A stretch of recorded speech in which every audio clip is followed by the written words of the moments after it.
Dang, dude, we're like 4 episodes in, and I still don't have an official way to start the podcast. But welcome everybody to episode 4 of the Punch Podcast, where yours truly has a lot to say about nothing. Pretty sure this episode is going to be as short or maybe shorter than last week's episode, since not much is going on. I mean, I'm still watching the same stuff. I played Resident Evil 3, I finished The Sopranos, started The Wire. It's just a lot of consuming media in media format, right? Like, just all listening and stuff. But you guys have been really great by, coming through and just giving me genuine feedback and how to make this show not suckish. So I just wanted to start off by saying thanks to everybody who've made it this far, up to episode 4. Most of today, like I said, is going to be Resident Evil 3, and I actually got some news on RE8, The Village, or whatever it's called. There's been some apparent quote-unquote leaks, but yeah, I've been playing Resident Evil 3, and it's absolutely flippin' nuts. Love it. Absolutely love it. Won it through a Twitter giveaway, and I think I would have been upset if I had to pay full price for the game. Because as great as it is, as action-packed as it was, as fun as it was, I don't think the length justifies what they're asking for. And I haven't touched the multiplayer yet, the Resistance Project, whatever it is, and I don't know if I'm going to, despite it looking dope as hell. I mean, it's right in line with those asymmetrical, one person versus 4 multiplayer type deals, and it's not awful looking. It looks interesting. I just don't see myself playing it anytime soon. And I'm definitely not mad at the game mode. It's not the game mode's fault that it exists, that it's in this game in Resident Evil 3. I would have much rather have had the cut content, the cut areas in the campaign, as opposed to fucking Resistance. But I'm not here to talk shit about the game. It's wonderful. I had a lot of fun with it. The pace is ridiculous. It's relentless. It keeps on going until it's done. You almost can always play it in one sitting if you have the time to do so. And it's not even like you need all that much time, because you can complete the game in like under 2 hours. I feel like this was specifically meant to be spedrun. Resident Evil 3 Remake was in mind with the development. You get me? Resident Evil 3 had speedrunning in mind, excuse me. And like, as much as I loved the pace of the game, as much as I loved feeling frantic, I love that you never got a chance to breathe. You definitely got the save rooms, and you got oh dude, don't even get me started on the save room music. They did it stellar this time around. It is a complete upgrade. I mean, it's still the tune that we're all used to, but it feels modernized, it feels good. It doesn't provide that sense of calming warmth that others have provided before, but I think that was kind of the point. It was mostly like a callback. But going back to the pace, they cut a lot of areas from the game. The biggest ones for me being the clock tower and probably the factory. They also didn't have the park. The game feels shorter because of it. I mean, they had to cut something to keep the brisk pace, right?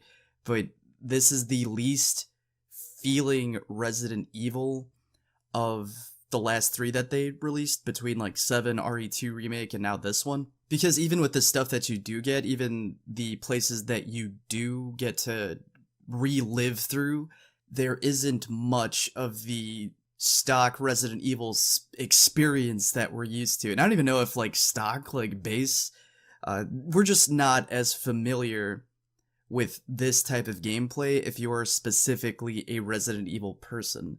It's more about the shooting, even though it's not all that great. It's more about the action of it all, as opposed to backtracking and finding keys and solving puzzles. You still have inventory management. You still need to use certain items to get to certain things, so that you can get upgrades and whatnot, like very much in line with other Resident Evil games. But I feel like the emphasis was definitely put on the action in this one, like the old 2 as well. Like 2 and 3, when they both came out, 2 is very much like in line with 1, and 3 felt much more like that action-packed game. So they definitely did well with how it's relevant, if that makes sense. So like how it was relevant back then, I feel is how it's relevant right now. So with Resident Evil 2, I think they did a wonderful job on modernizing the feel of the old games. So being able to aim and shoot and walk more freely, like have more control of the character, but still having to utilize a ridiculous amount of resources to be safe. In this RE3 remake, dude, they snapped with that feeling. Like, okay, I don't mind expending all of this junk just so that I could get to the next thing, but the mentality isn't necessarily like, oh, just spew and shoot and do whatever. It's more like, okay, I need to make these shots count. I need to keep on going. I know I'm gonna find more stuff, but I need to be smart about how I go about this. The Resident Evil 2 remake definitely had much more emphasis on the atmosphere. It had a lot more emphasis on backtracking, and the scarcity of the ammo definitely had you finding paths and routes with the least amount of zombies or lickers or whatever it is, so that you wouldn't get messed up. And you would want to save everything for the boss battles. You definitely want to save everything so that anytime Mr. X comes through, you can stop him in his tracks. But with Resident Evil 3, it's more like, okay, the zombie's in my way, I need to get there. Alright, blast, out of my face, let's go. Because the areas aren't big enough for you to kind of backtrack. I mean, there's a little bit amount of it in the beginning half of the game, and I wouldn't necessarily say that you need to backtrack in order for you to find like all of the collectibles and bobbleheads, but it's definitely not as extensive as any of the other Resident Evil games. It is the most linear, even more so than Resident Evil 7 of any of them that I've played.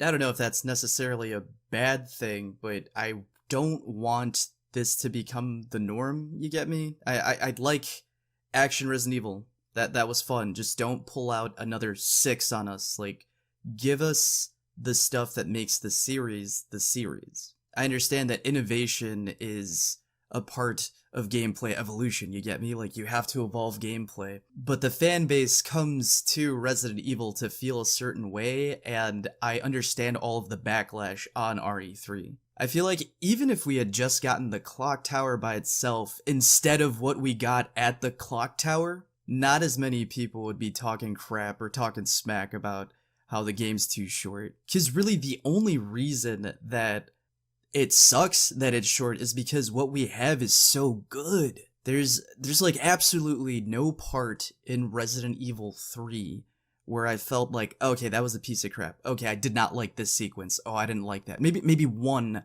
sequence on a rooftop with Nemesis, because it's kind of like a figure eight. All you have to keep doing is going in circles. But other than that, this is a stellar game. It was a lot of fun. It feels like an action game set within the Resident Evil universe with Resident Evil 2's mechanics. It gives you the franticness, it gives you Jill, and I guess I could start ranting about Jill now. I think she did a wonderful job. Whoever voice acted her, whoever was the character model for her was stellar, because this woman gets thrown around everywhere, gives us some of the most convincing, painful grunts ever, but yet still is much in line with the badass Jill that we know and love. Like, she doesn't take anybody's crap. She doesn't take any of Carlos's shit throughout any of the time that he tries to, like, give it to her. And he increasingly is like, oh man, this woman's a badass. But it never detracts from how badass he is as well. He's just more acknowledging the fact that, like, okay, this woman can handle herself dope. It's almost kind of like a shame to think about, because we didn't get enough time with these characters.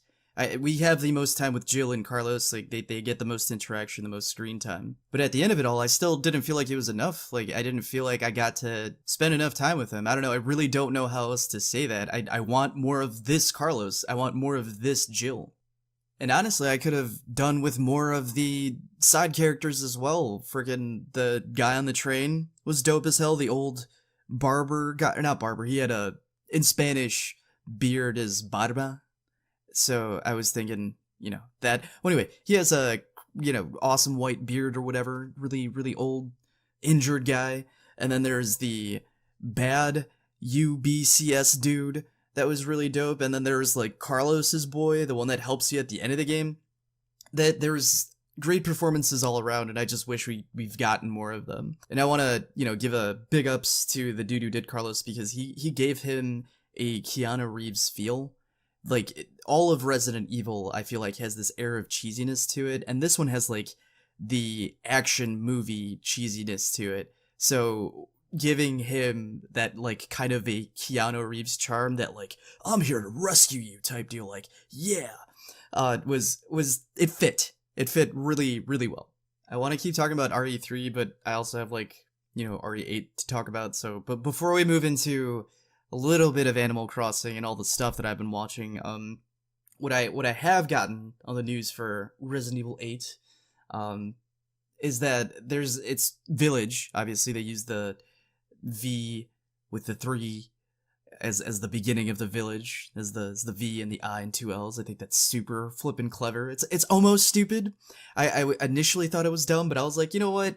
I came around on it. I think it's a dope way, a clever way to incorporate the number. So anyway, apparently there's like 2 demos floating about, and I'm sorry if this is right and ends up in Resident Evil 8, but hopefully it's not, and it's just early stuff that they're using to base what the final game is actually going to be like when they did the RE7 demo and the RE2 demo, by the way. Or as a matter of fact, not by the way. So like in the 2 different demos, they talked about like this shotgun sequence with wolves, because you have a handgun that isn't working or whatever the heck it is against these wolf-like creatures. There's a new witch character that kind of follows you around in the same vein as Nemesis in RE3. Dude, I didn't even talk about Nemesis for RE3, did I? Alright, backtracking just a little bit, dude. I like the way they used Nemesis. I adored that it was less about running away like you did with Mr. X, and I feel like they didn't do that specifically because they didn't necessarily want to give you the same game twice. But treating Nemesis as an entity as opposed to another character to deal with in the world felt a lot better for what they were going for. Felt a lot better for the pacing and structure of this game. Because even though you're not necessarily always getting chased, the game feels like a ridiculously long chase sequence. It's very frantic, very kinetic. Like, it's one of those games that doesn't lose momentum, and the Nemesis sequences add to that momentum that you feel like you're gaining throughout the campaign. But yeah, what was I saying about RE8? I don't know, pretty much it's gonna be set in some European village. It's supposed to be like snowy and creepy, and it's got like hallucinations in it. Hallucinations are supposed to be playing a big part. Chris Redfield also is going to be a big part. You still play as Ethan. I'm pretty sure Mia's in it somehow. And it's still first person, and they're saying that there's going to be like an RE4 style of inventory as opposed to the little amount of spaces that you get. It's supposed to be like that Tetris, big case thing.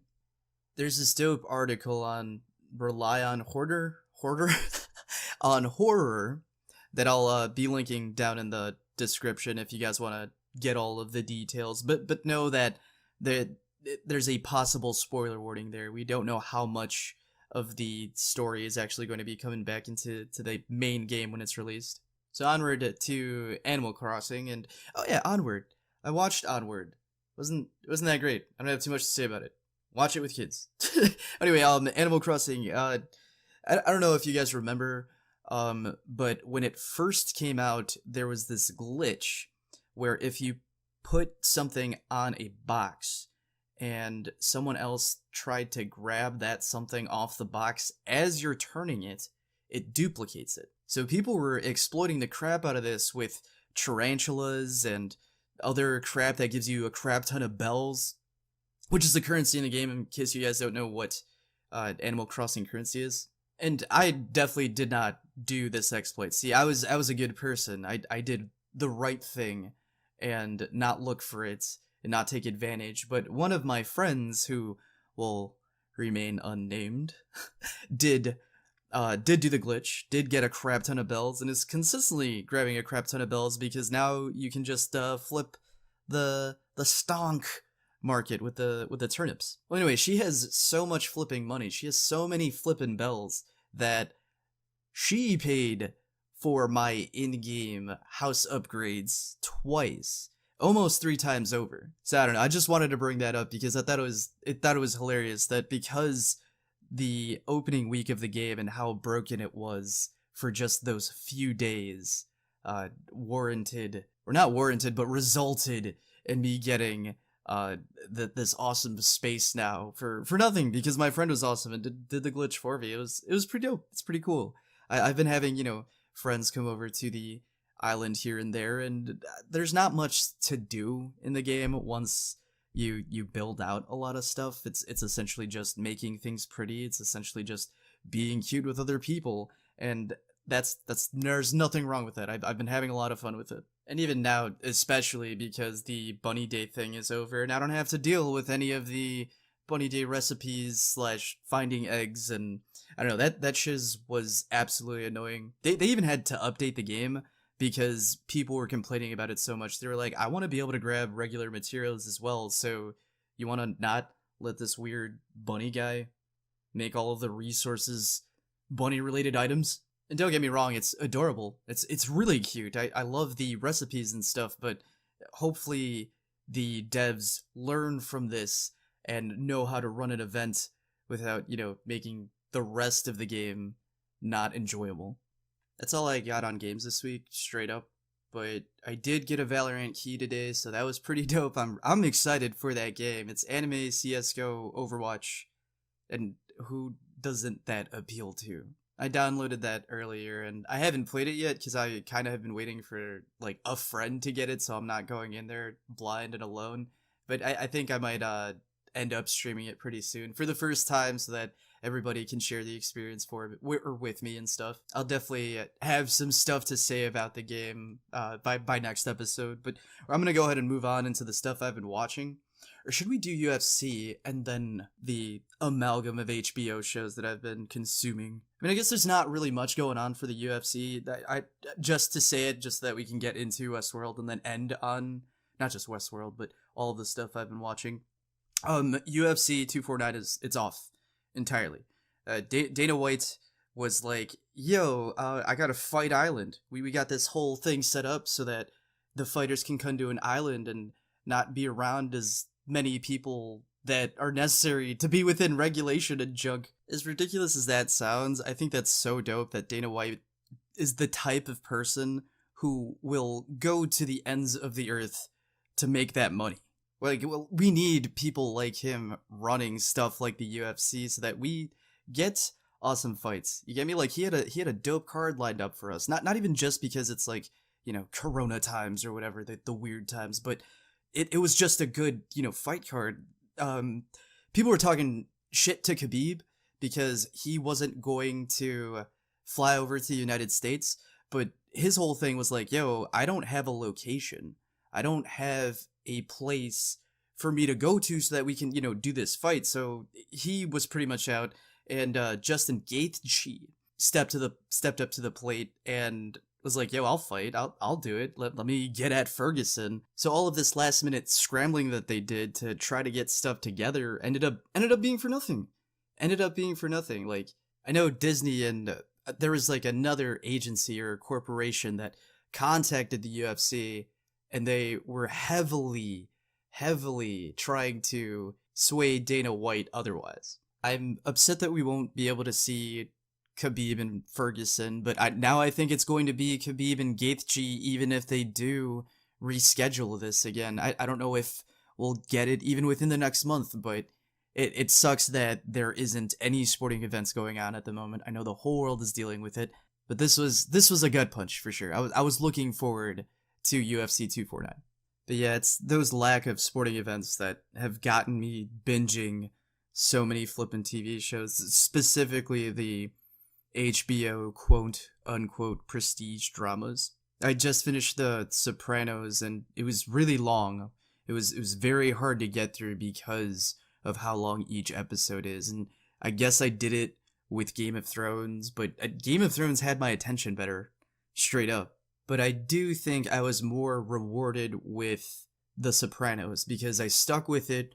It was very subtle in the way it expressed its themes. A lot of shows take a lot of time to wrap everything up in a neat bow. A lot of shows take a lot of time to express every little detail and stress every significant moment, every emotional plot point in whatever narrative they're telling. But when it came to The Sopranos, they took their time in fleshing out the characters more so than the story itself, because it's not necessarily a hustle and bustle type show. It's violent, but it's not a show about violence. It's like not necessarily a story about like the mob or anything, but it uses the mob as a vessel to give you an incredibly relatable story with themes that speak to a crap ton of people on several levels. It comments on a lot of things. It definitely reaches over and puts its hand into many problems and shines a light on it through the eyes of the mob. And that's what makes it hilarious at times. That's what makes it relatable, because it has a lot of family dynamic more than anything, and the love and loss and the hating of family, but also the coming together and being together with everyone. But there's so much nuance to the type of drama that goes on with people who are blood related. And that goes even outside of the mob, you know? It's not like you hate your brother or sister. It's not like you hate your parents or your cousins or your aunts, but like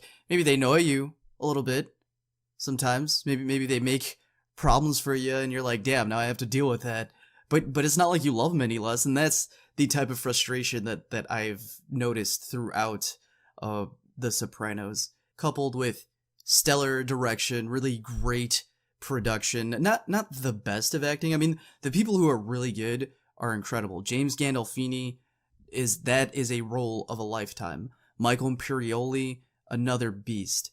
Little Steven Van Zandt, probably like my favorite character was Silvio. That guy snapped. And then the guy who played Paulie Gutierrez, I totally forgot. I actually don't know his name. It's like Tony Sirico or something like that. These dudes who were the main characters were their characters. I know that sounds dumb, but they embodied them so well that at times it just felt like you were watching people living.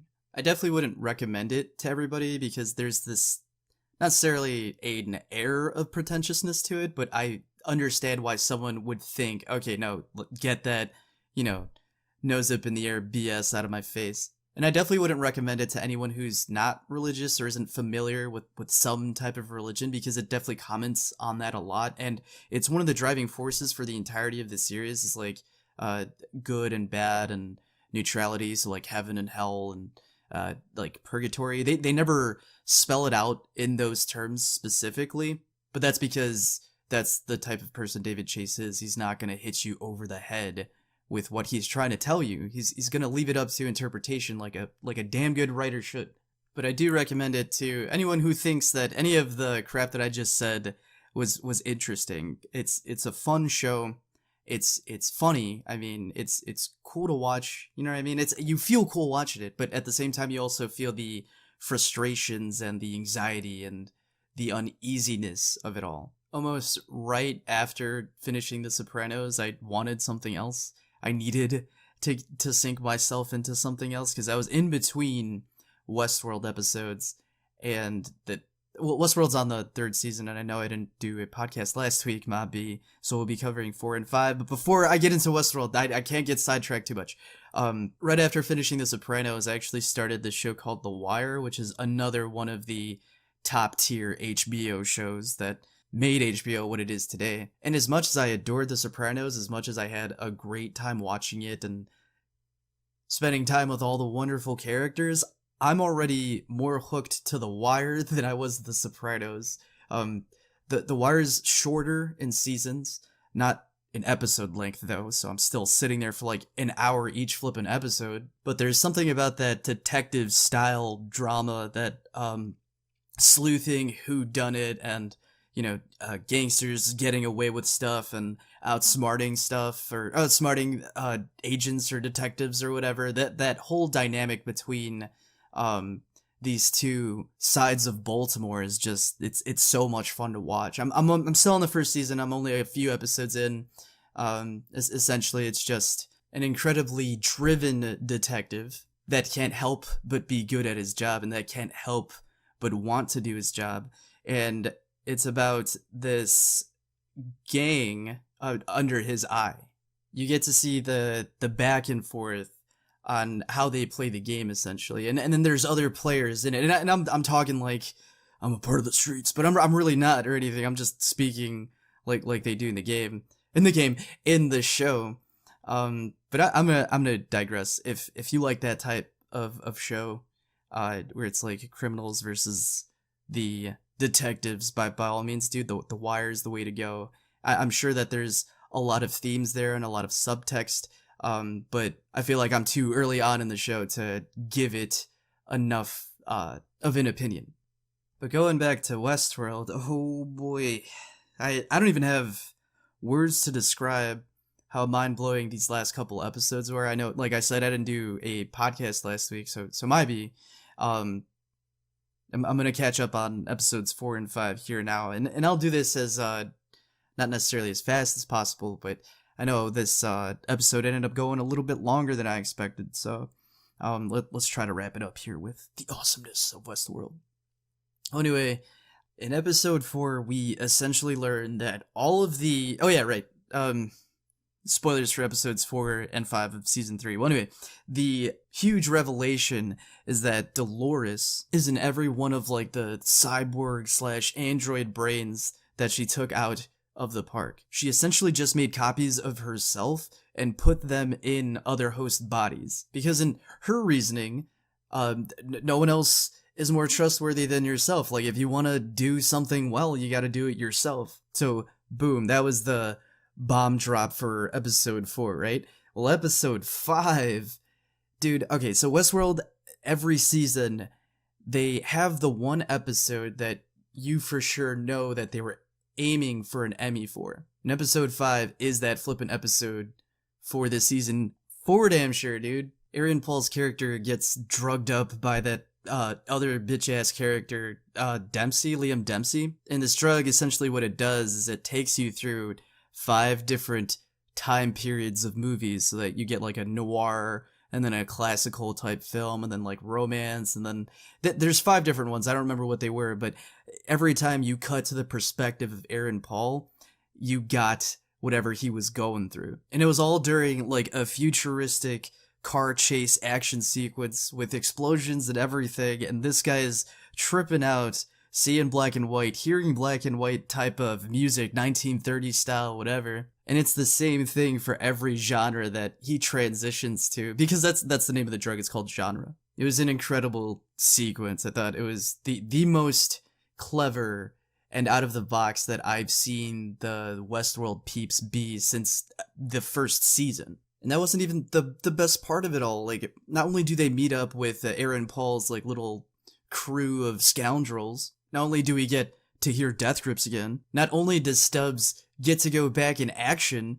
and not only do we get to see Dolores's, or at least part of Dolores's plan come to fruition, that part is set to the song Grounds Control to... Oh, no, wait, no, what's it called? Space Oddity. Damn, dude, I'm such an idiot. I was thinking of the lyrics, but yeah, there's a cover of Space Oddity that was just the right amount of emotional on the piano for a sequence in which one of the Dolores clones that isn't necessarily Dolores explodes himself after revealing to the entirety of the world their like narratives, I guess you can say, because everyone in the Insight universe, everyone in this Westworld universe is set on their own pathways because of Rehoboam. So like the system only allows you to do so much, and it has you down and predicted. It has so much data on everyone that it even knows to the T what you're gonna, like, when you're gonna die and how. And this sequence is just so damn incredible because you get this, like I said, emotional enough song playing as everyone comes to the realization that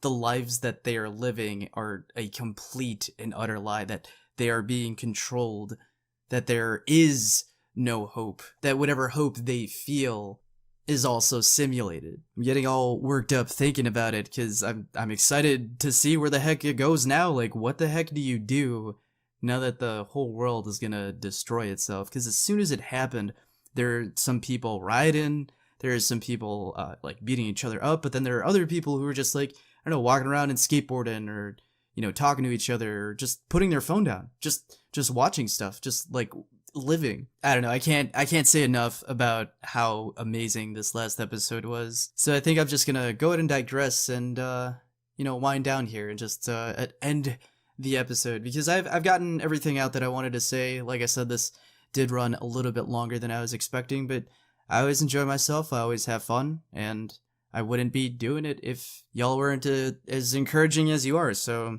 thanks everyone for listening all the way through to the end of episode 4 of the Punched podcast, where I have a lot to say about nothing. You can find me over on Twitter at Punched. Oh, no, wait, no. You can find me over at Twitter over at Podcast Punched. Not Punched Podcast, but Podcast Punched. And over on Twitch.tv at Pika_punch. But yeah, that's gonna go ahead and do it for today. I'll see you guys next week. Thank you for making it all the way through to the end, and thanks for giving me a shot. Leave a like or dislike. If you have anything to say, leave it in the comments. See you in the next one.